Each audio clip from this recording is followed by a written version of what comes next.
Good morning, ladies and gentlemen. Welcome to another Atlas News episode, and today I am here. And I am here to report the good old information that we got from yesterday's, or should I say last night, Sega's investor meeting for the end of the 2021 fiscal year. Now I'm just going to explain quickly how those fiscal years work and investors meeting and all of that, just to give you a brief idea of where I got this information from. So basically, Sega, they have their fiscal year, which ends on the 31st of March of every single year. So the fiscal year of 2021 was from March 31st, 2020 to March 31st, 2021. So it just ended over a month ago. Now, during those fiscal years, there's always investors meetings. So investors are obviously giving money to Sega. They want to be aware of what are their plans, what's going to happen next. Those companies, in that case being Sega, they cannot lie to their investors. They have to give them good information on what are their plans, how are their numbers looking, what are they going to do to improve their profit, etc. So obviously, since they're publisher that we really love, there's always some very good information coming out of those reports. We get sales numbers, we get indications on what they're planning to do in the future. And today I have three things that I want to talk about. And man, are those exciting. So let's jump right into it. So first of all, I just want to mention, I know this is not in my title or anything like that, but I still think it's very important to mention it because yesterday I made a video talking about Sega once again saying to the press, to Famitsu in that case, that they are really planning on putting more of their games on multiple platforms and release their games globally. So why am I bringing this up again? Because in the investors meeting, there was a ton of mentions of multi-platform releases, and they're planning on giving us more global launches, worldwide releases. This is all over the investors meeting. I'm going to link the actual report if you guys are interested down in the description below. You can check it out. It's a like 70 pages presentation. I checked everything, and honestly, yeah, there's a ton of mention of multi-platform releases and global launches, and they're really proud that Lost Judgment is actually going to release on a lot of different systems and globally.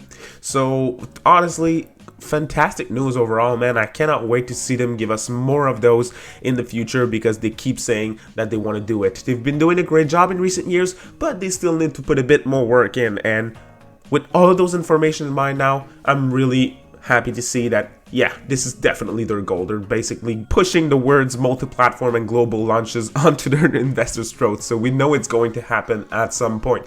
But I know why you guys are here. You've seen the title, you've seen the beautiful thumbnail, and you want to know what's up with Soul Hackers, Devil Summoners, Soul Hackers, and Shin Megami Tensei V. And believe me, I want to talk about it too, so let's jump in. I'm going to start with Soul Hackers. So what's up with Soul Hackers? A remake is possible? What am I saying here? Am I clickbaiting? No, I'm not. Now let's see what's in this presentation. In one slide of the presentation, there is, the headline of the slide is, and I'm going to quote, they say, utilizing certain older IPs after careful examination.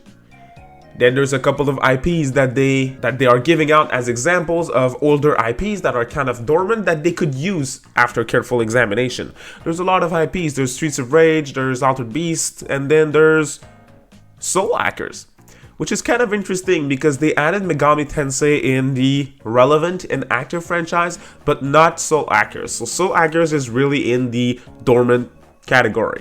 And then they say that with those dormant IPs, after careful examination, they could consider doing either a reboot of the game, a remake of the game, or a remaster of the game. So once again, I'm going to add a screenshot of the slide that I'm talking about here. This is not by any means a confirmation that a remake is coming. Definitely not. So please don't twist my words here. I'm only saying what I'm reading, and that Soul Hackers is a dormant IP to Sega, and that they may consider in the future for a remaster or a remake.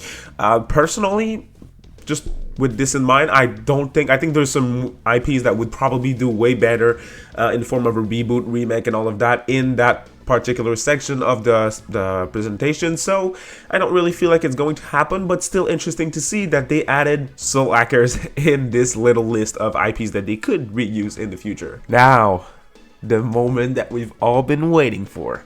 2021 gang, rise up, because we got another information to add to our little luggage of information letting us know that freaking Shin Megami Tensei V is going to release in 2021. So I'm excited. I'm really excited because, man, SMT5 is my most anticipated game of all time, and it's been since the announcement. So exciting stuff. So what did we get in this little presentation that gives me such excitement, you'll ask? Well, I'm getting too excited, to be honest, because in this presentation, there's a whole page dedicated to upcoming releases for the 2022 fiscal year, which happens to be from March 2021 to March 2022.